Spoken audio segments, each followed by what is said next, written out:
And here we are, and welcome back to Guardians and Gladiators, this week's episode. My name is Lauzie, your host, and it's glad to be back again, trying to make a difference in Special Olympics and give the word out on what we do and how we are as good as the professional athletes in our own world of sports. Today, our guest is from Special Olympics Ontario. He is the sports manager competition for Northern Ontario in Special Olympics. A friend of mine, Jarrod Copland. How are you today? I'm doing great, Chris. Thank you for having me. I'm excited to be here and to spread the word about Special Olympics. Yeah. So when did you start Special Olympics? What did you start as? Officially, I started as a event volunteer during my university days at Laurentian University, but really got involved in the movement when I was hired as the Northern Ontario district developer, we were called at the time, in 2011. So it's been almost 15 years now. Have you been a coach with any teams or just at the head office? Yeah, so in addition to staffing, I've helped numerous teams in Sudbury, which is my my current hometown. So I've been coaching floor hockey there probably since about 2013. Roped a whole bunch of friends into the movement as well, so it's been great from that perspective. We've recently made the transition over to floorball. Sudbury Miners, two-time provincial champions. Well, we'll leave it at that. And with the movement now, we are going away from the ringette now, catching up with everybody else in the world. How is that transition going I for think it's you? been really positive. The athletes really seem to have grasped on to floorball. It's a lot quicker. It's a lot faster paced. And I think the equipment is a little bit easier for everyone to manage. So the equipment's a little bit lighter. The floor's a little bit shorter. And the nature of the game allows athletes to compete to the best of their ability for the amount of time that they can compete for, and then get a breather and hit back on the floor whenever they can. So all of the information from the athletes, all the feedback from the athletes we're hearing is incredibly positive.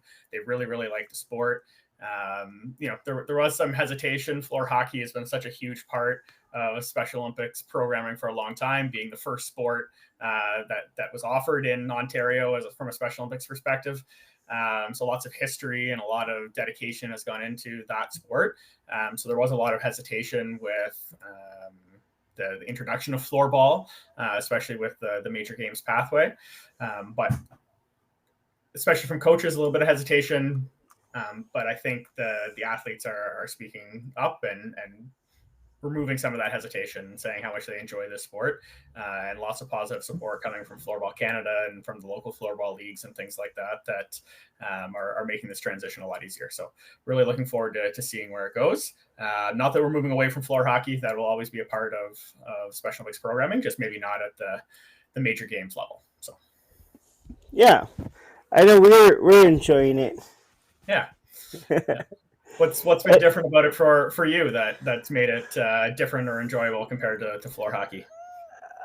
Like you said, the equipment, don't have to carry a big heavy bag every Monday night. Just a little. I put my stuff in a little no food basic little bag, and there we go. I still remember getting our teams ready to go to a tournament. For floor hockey, we would have two SUVs full of gear and spare equipment and sticks and goalie gear. And I went to my first floorball tournament and I had one hockey bag and a bag of sticks and went, what do I do with all this space? So yeah, a huge change. I know. Yeah. When we get out like on the buses to go to our tournaments, we had to like load up from the back of the bus and then. So, definitely a nice change. Remove some of those barriers to competition or barriers to entry. Right, floor hockey could be an expensive sport. Needing helmets and gloves and shin pads and all that sort of stuff can add up. But with floorball, really only requiring shin pads and protective eyewear that Shoes. you can get from anywhere. You're $50 versus hundreds of dollars in order to get in the door in the first place. So that's definitely been a nice transition for our athletes. I know for us, we started when we came back from the Nationals. It's like, what do we do next? And Todd and them are like, we're just gonna jump on learning floorball now, and then we'll be ready. No, excited to see. This is going to be really our first full year of floorball from a provincial perspective. So our first real sets of competitions and things like that. So interesting to see how coaches and athletes adjust to not just practice, but to gameplay as well. And then hoping to host our first ever floorball provincials next year. With the idea of advancing teams, hopefully all the way to the next set of World Games. So really looking forward to that. And I think it provides that exciting pathway again that we've been missing the last few years with floor hockey. So yeah, we're getting excited for that one. Yeah. What else? What is your opinion? My opinion is great on this one. The movement of women's sports in Special Olympics. We see it with the professional hockey league that started, women's professional soccer, and now Special Olympics is bringing that movement into Special Olympics, having the very first all women soccer team at this past provincial games to going into the national games. How is that going to be good to get moved forward? Yeah, I mean, I think anytime we can provide more opportunity and more times for inclusive spaces, the better we can be.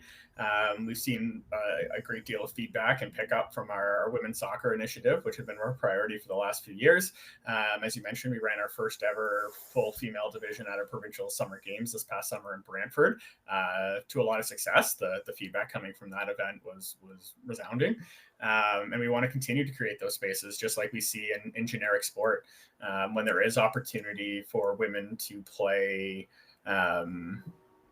independently and to have kind of more of an inclusive space. They come out to sport and join team sports at a higher rate. So we want to see that all of our athletes within Special Olympics have opportunities to participate in a way that is meaningful for them. Right. And if that is women's sport or that's co-ed sport, then there's pathways for them in both of those angles, depending on what they're looking to get out of sport. We're seeing this more and more at the world level as well. So the last World Summer Games in Berlin saw a women's basketball team and a women's soccer team participating there. So we're trying to get more into that sphere in other sports. So we're looking forward to trying to run some 3-on-3 basketball later this year. So our first kind of foray outside of soccer in a women's specific environment. And I think that'll be really positive. Talked a little bit about it during our basketball coaches meeting and heard a lot of positive feedback from coaches thinking that'd be a really exciting way to increase female participation in sport and provide a unique opportunity for them to shine in their own right. So we're really looking forward to where that's going and continuing to work with our communities to develop opportunities for all athletes within the community. Yeah, it's I like that. You know,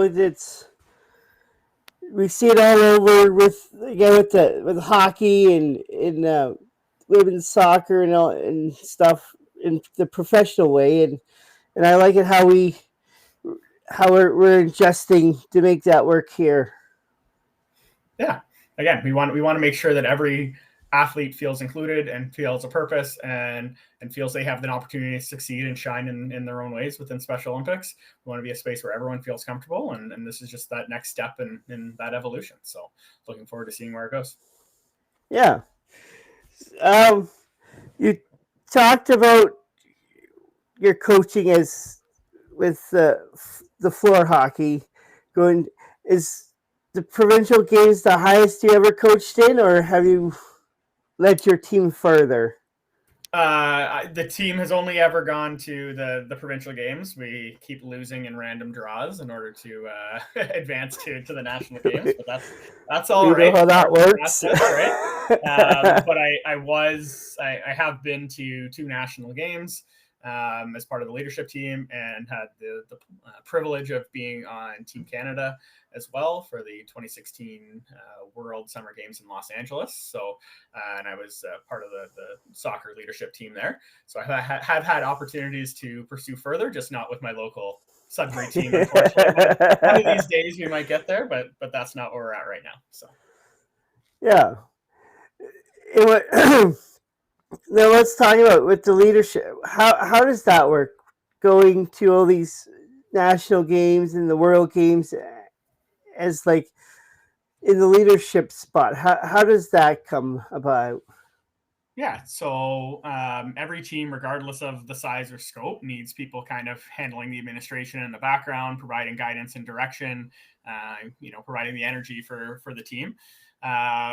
So whether that's being something like a district team manager, heading to provincial games, or you're part of Team Ontario. So for Team Ontario, I'm estimating here, I don't have exact numbers in front of me, but I think we have 6 or 7 volunteers who are kind of in a general mission staff role. And then numerous other leadership volunteers who are assigned to specific sports, there to provide the administrative support, there to provide logistical support, everything from uniform logistics to transportation logistics to fitness evaluations and things like that go into creating a remarkable Team Ontario, remarkable Team Canada, whatever that might be, and kind of doing some of that behind the scenes work. Planning training camps, planning team activities, virtual training sessions to bring teams together, right? We've got athletes from far as ways Dryden, Ontario, which is probably closer to Manitoba than to most other parts of Ontario, to Windsor to Ottawa, right? So trying to bring all that together and create a cohesive Team Ontario, or you take that one step further and you're creating a team stretching from the Yukon to Nova Scotia, right? Like that takes a lot of effort and logistics and unique thinking, right? To really create that team feeling. And these volunteers or staff, depending on the particular role, can bring that team to life, right? So lots of opportunities within Special Olympics, not just in coaching, right, but in administrative and support roles as well, whether that be at the local grassroots level or moving all the way on up to representing Canada at the world level. So opportunities for everyone, regardless of your sport knowledge or your sport expertise, to get involved in one way or another with Special Olympics. So. Yeah, I know in Calgary you were part of the floor hockey. Yes. Background coach. Yeah. So again, we had 4 floor hockey teams representing at the last level, right? So while you were focusing on your coaches were focusing on getting your team prepared to play, we were handling the background logistics, figuring out what the facility was going to be like, figuring out the tech package and how the rules were going to be applied, and then communicating that out to coaches. We were there for the medical issues, right? So I know that your London team had the pleasure of being locked up with one of your London guys who are going through a bit of a quarantine issue with a gastro bug going through the team, right? So we stepped in and handled that so that your coaches could focus on preparing your now shorthanded team, right, for the semifinals. Right? So coaches are amazing, but they need support too, right? So being part of that leadership team allows for that to happen and provides a different perspective on the games. So it was really fun to be part of that, and looking forward to another opportunity down the line. I don't think any team that was shorthanded like us going into any of those big last 2 games we played. Yeah.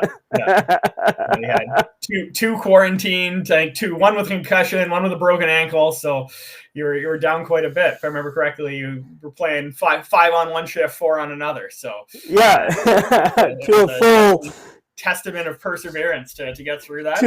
On the other side with the gold medal. So. to a full team that had like all three lines and I'm sure your fitness was tested. oh yeah, but yeah, that was still unbelievable games. That was my first national games I ever been part of, and yeah, hopefully there's more to come.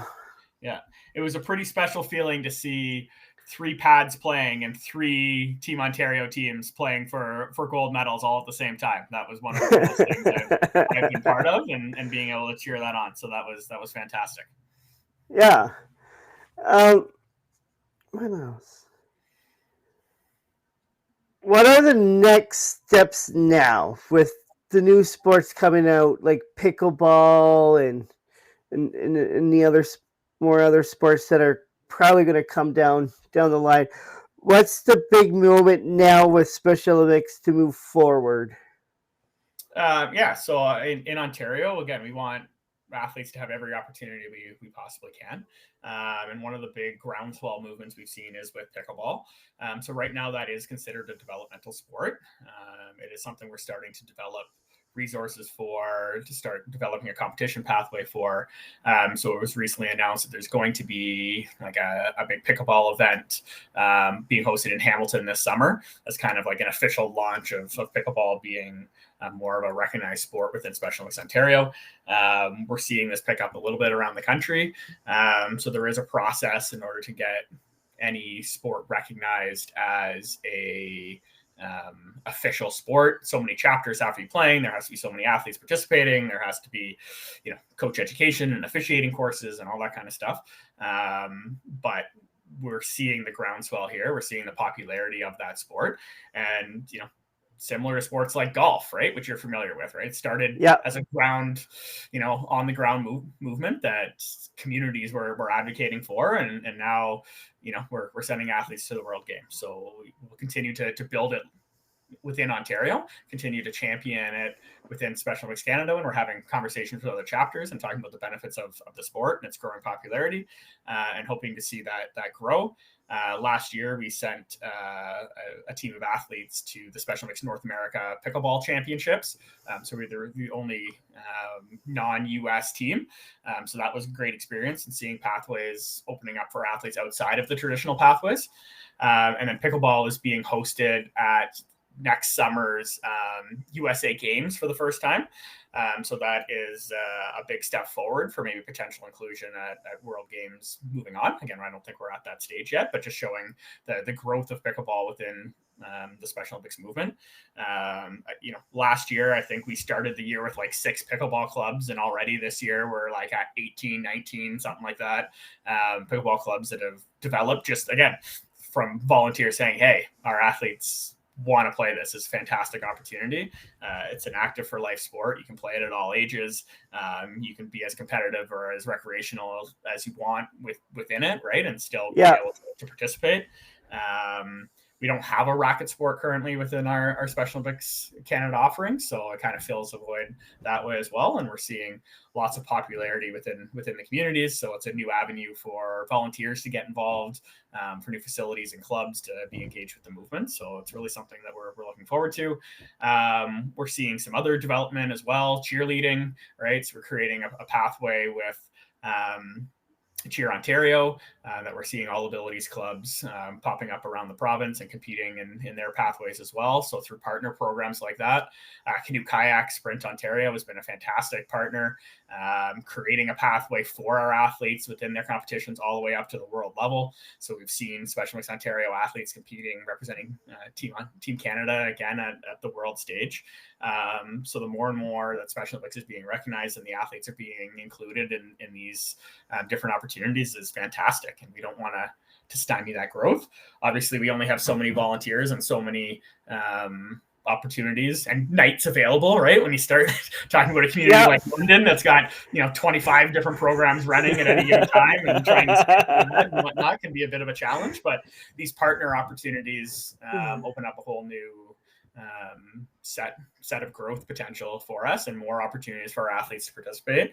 And we're always looking for new participation pathways for our athletes, right? The more sports we offer, the more we're going to attract athletes.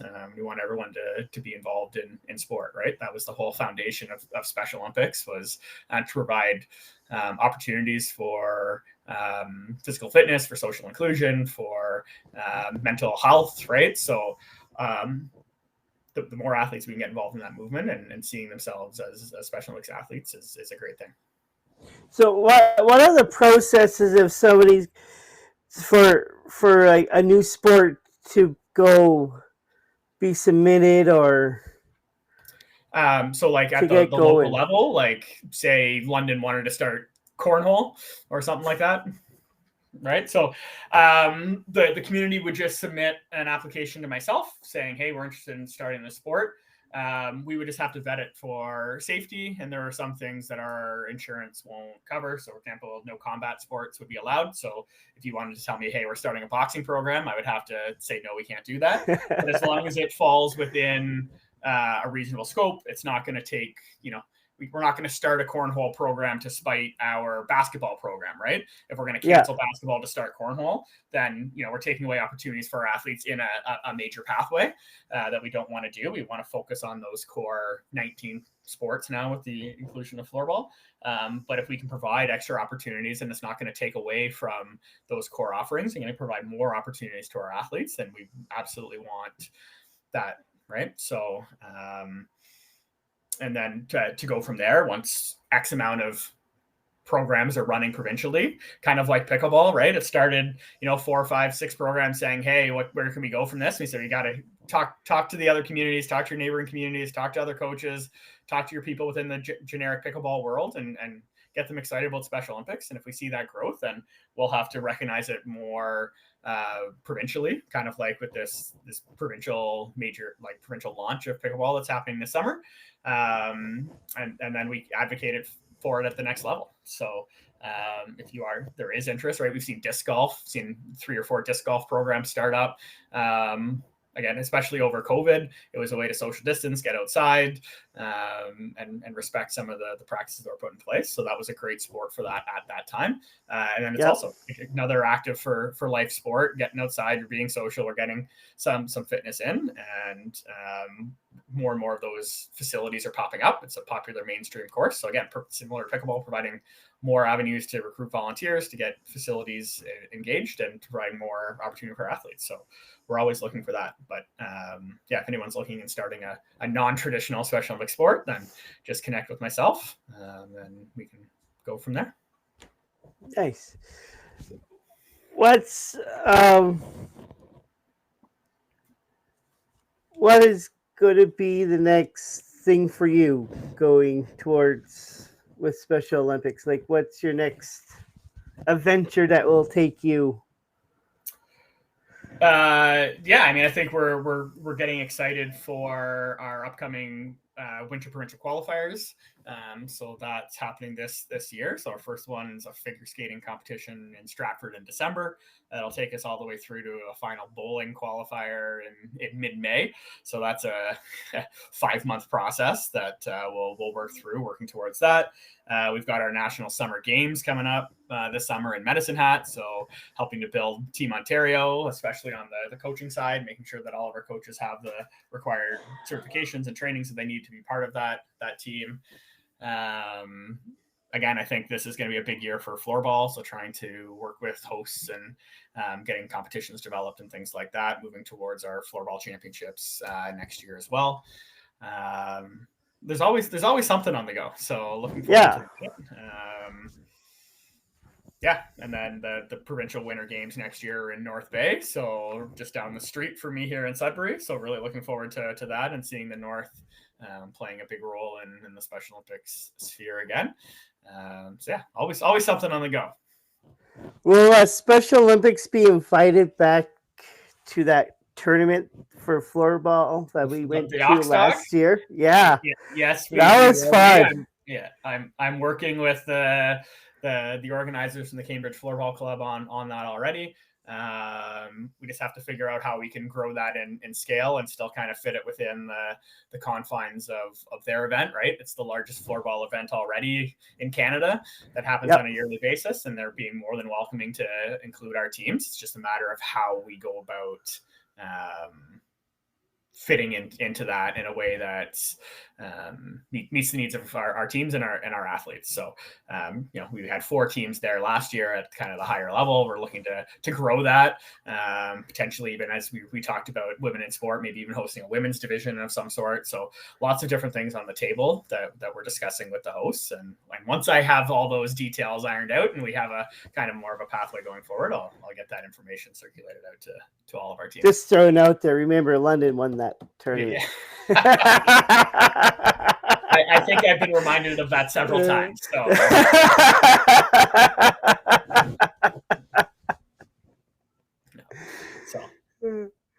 Just throwing it out there. Well, we'll have to see if you can be the defending champions then. Yeah.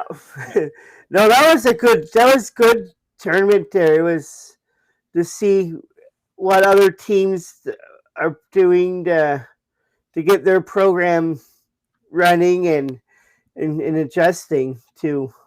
Yeah. I think we only had 15 floorball teams play in an organized game or something last year. The 4 that were in Oxdog, and I think we had 10 in Northern Ontario playing in a competition.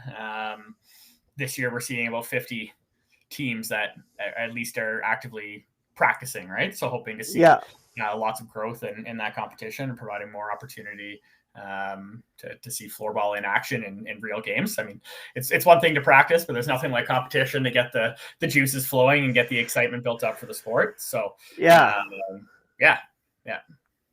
So is this going to replace the ringette now, or is ringette still part of Special Olympics some way? So floor hockey, which involved more of a ringette style puck and stick, is still going to be a sport that we support, a sport that will have opportunities within Special Olympics, but it will not be in our major games pathway anymore.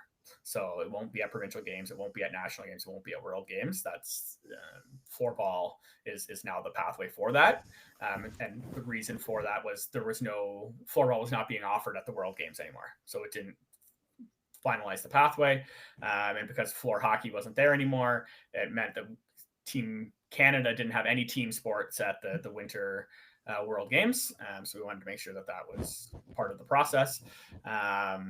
And again, as we mentioned, there's lots of benefits to floorball as well that make it a unique sport and a great opportunity for our athletes. But no, we recognize how much floor hockey meant, and for any teams that still want to continue playing floor hockey, it'll continue to be a recognized sport. And teams are more than welcome to continue playing and competing and whatever it might be at the local level. It just unfortunately won't be at the provincial, national, or world level anymore. Yeah. All right. Anything else you'd like to add before we head off? No, thanks for having me. Always great to talk sport. If anybody's listening has any questions about sport or wants to figure out how they can get more involved, I'm more than happy to have those conversations. It's great to be part of Special Olympics and providing opportunity and providing fantastic sport and competition experiences for our athletes. Always looking to improve, always looking to get better, and making sure that we're providing just the same level of experiences as our mainstream counterparts would. So thank you for having me. It was fantastic. You're welcome. Well, folks, that was Jarrod Copland joining us today. Special Olympics is going to be a world changer. If you want to donate or get involved, go to SpecialOlympicsOntario.com and get your information from there. Until next time, be safe, be kind. See you later.